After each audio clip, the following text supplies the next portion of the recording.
took me to dinner. They were like, we'd like you to dress these teams for the 2024 Olympics. And then before you know it, they were like, send an invoice, blinked, and I was in Paris and watching the teams wearing this thing that I got in a dream, which is crazy. So to God be the glory. You already know. That is incredible. Yeah. Is that kind of where we like kind of first started like talking, like interacting around that time? Yeah, like right before I was about to go to the Olympics. Yeah, I remember that time. Crazy. That was an amazing time, bro. Man. So how was that? So how was the Olympics? How was seeing people in your tracksuit? Like, what was that experience like, bro? Oh, like surreal. Like I've never done drugs in my life, but that felt, there's a different type of high, you know, like of anything that I've ever done, like a dream fulfilled, to be there watching this and being like, yo, what if because I got this idea for the clothing brand in a dream, 4 a.m. in the morning.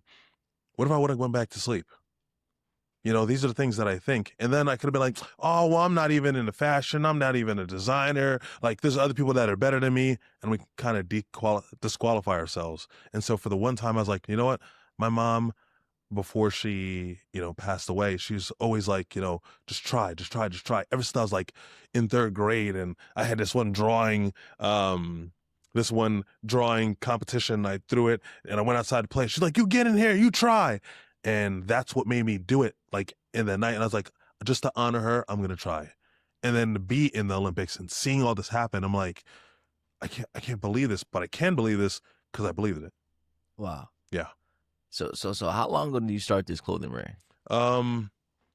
Close to 4 years ago, like when I wrote the book. 4 years ago? Yep. And then how has the progress been since then? Well, that's the thing, because I was kind of like dabbling in it because I was still the vice president of a tech firm. Hold on, you were in the tech space? Yeah, for 13 years. Hold on, we gotta talk about that first. That was before the clothing brand. Yeah. So let's talk about tech first. Okay. Let's talk about the journey. Yeah. So you were in tech. So how did you get into tech? So funny enough, I was working for a law firm first, and then, like I mentioned, then I went out to pursue music. I left the law firm, was out there in California, was like about to get signed, get a little bit of money. Then, some bad things had happened, and we got like pretty much dropped, lost everything. Wow. End up being homeless, you know what I mean? Like sleeping on couches and things like that. You go from making 6 figures right out of college to then sleeping on people's couches and in the moldy basements.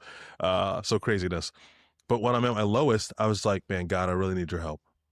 The Bible talks about that.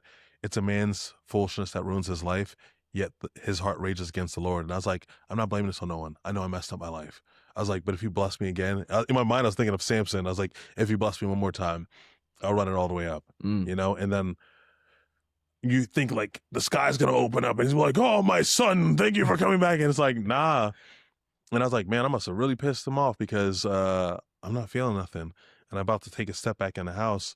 And then I get a call from a friend that I hadn't spoke to in like, man, maybe like 5 years.